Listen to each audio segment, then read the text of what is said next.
ముందుగా అందరికీ happy Rakshabandhan. Ladies అందరూ మీ అన్న తమ్ముళ్ళకి రాఖీలు కట్టి గిఫ్ట్స్ తీసుకోవడమే కాదు, ఆ గిఫ్ట్స్కి బదులుగా మీరు రిటర్న్ గిఫ్ట్ కొంచెం బుద్ధినివ్వండి. ఇంట్లో లేడీస్ని ప్రొటెక్ట్ చేయడమే కాకుండా బయట అమ్మాయిలని కూడా ప్రొటెక్ట్ చేయడం, వాళ్ళతో ఎలా బిహేవ్ చేయాలి అనేది నేర్పించండి. నేను ఒక స్టూడెంట్ డాక్టర్ని. నాకు తెలుసు నీట్లో సీట్ తెచ్చుకోవడం ఎంత కష్టమో. అంత ఈజీ అయితే ప్రతి ఒక్కరు ఇండియాలోనే సీట్ తెచ్చుకొని డాక్టర్స్ అయిపోయేవాళ్ళు కదా. అబ్రాడ్లో చదవాల్సిన అవసరం ఉండేదే కాదు. అంత కష్టపడి చదివి సీట్ తెచ్చుకొని ట్రైనింగ్ తీసుకుంటూ నైట్ డ్యూటీస్ చేస్తుంది. ఇంకొన్ని డేస్లో లైఫ్ కూడా సెటిల్ అయిపోయేది. పేరెంట్స్ అంతా హ్యాపీగా ఉండేవాళ్ళు.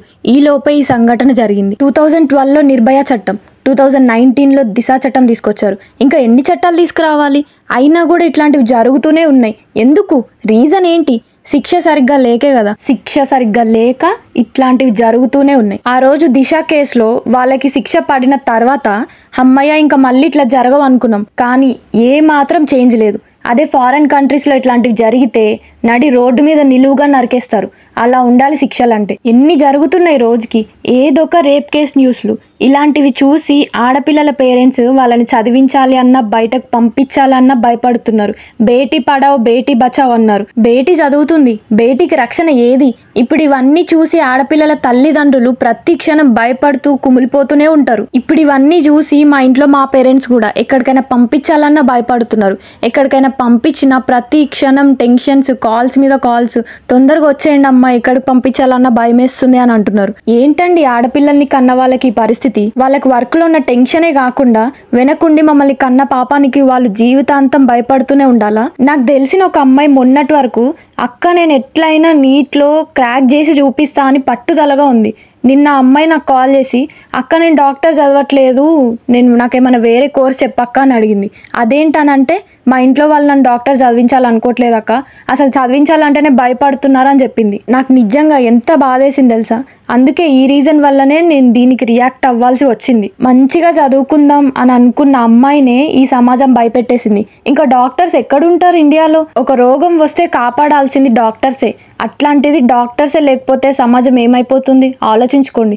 అందరు ఫారెన్లో చదువుకొని అక్కడే సెటిల్ అవుతే ఇండియాలో డాక్టర్స్ ఎవరుంటారు? మొన్న ఇండిపెండెన్స్ డే సెలబ్రేట్ చేసుకున్నారు. ఎక్కడ వచ్చిందని సెలబ్రేట్ చేసుకున్నారండి ఇండిపెండెన్స్ డే? ఎవరికి ఇండిపెండెన్స్ డే వచ్చిందని సెలబ్రేట్ చేసుకున్నారు? ఇట్లాంటి రేప్ కేసులు జరిగితే మనకి ఇండిపెండెన్స్ డే వచ్చినట్ట? అమ్మాయిల కోసం పోరాడితే సరిపోదు, ఆడపిల్లల్ని కన్న తల్లిదండ్రులు పోరాడితే కూడా సరిపోదు. ఆడపిల్లల్ని కనకపోయినా పోరాడండి. స్వాతంత్రం కోసం పోరాడండి. అబ్బాయిలు మీ ఇంట్లో ఆడవాళ్ళని కాపాడుకోవడం కాదు, ఈ అమ్మాయి మీ అక్కో చెల్లో అనుకొని పోరాడండి.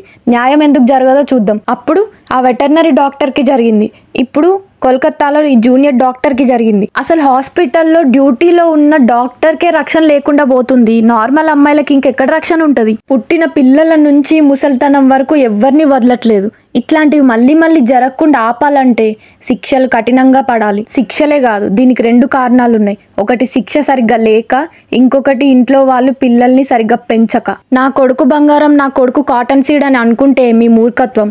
అలా అని నేను అందరు అబ్బాయిలను అనట్లేదు. అందరు అబ్బాయిలు మంచోళ్ళే. అంత మంచోళ్ళు అయితే ఇలా ఎందుకు జరుగుతుంది? నీ ఫ్రెండ్ ఒకడు ఒక అమ్మాయిని టీజ్ చేస్తాడు, నువ్వెందుకు ఊరుకుంటున్నావు? ఎందుకు ఎంకరేజ్ చేస్తున్నావు? నువ్వు ఇలా ఊరుకోవడం వల్లే ఇప్పుడు ఈ దుస్థితి. అప్పుడే నువ్వు రియాక్ట్ అవ్వచ్చు కదా. ఎందుకు ఇట్లా టీజ్ చేస్తున్నావు? నీకు ఒక అక్క అమ్మ ఉన్నారు ఇంట్లో, వాళ్ళకి సిచ్యువేషన్ వస్తే ఏం చేస్తావని వాళ్ళ ఫ్రెండ్స్కి సపోర్ట్ చేసి మీకు మీరు పాడవుతున్నారు. ఒక dirty mind set, criminal mind సెట్ని మీకు మీరే క్రియేట్ చేసుకుంటున్నారు. పేరెంట్స్ కూడా ఎంతసేపు అమ్మాయిల్ని కాపాడుకోవడమే కాకుండా అబ్బాయిల్ని కూడా జాగ్రత్తగా కాపాడుకొని వాళ్ళు ఎక్కడికి వెళ్తున్నారు, ఏం చేస్తున్నారు అని రెగ్యులర్గా వాళ్ళ మొబైల్ చెక్ చేస్తూ ఉంటే, ముందు నుంచే ఇట్లాంటి రేప్ కేసులు చేసే వాళ్ళ ఇంట్లో వాడి అక్కో తల్లో చెల్లో ఆడపిల్లలతో ఎలా బిహేవ్ చేయాలో నేర్పించే ఉంటే ఈరోజు అమ్మాయికి ఈ దుస్థితి వచ్చేదే కాదు. అందరం జస్టిస్ కోసం పోరాడదాం. ఈ అమ్మాయికి జస్టిస్ జరుగుతుంది. అమ్మాయికే కాదు అందరికీ జరుగుతుంది. మళ్ళీ ఇట్లాంటివి జరగకుండా ఆపాలి. జై హింద్.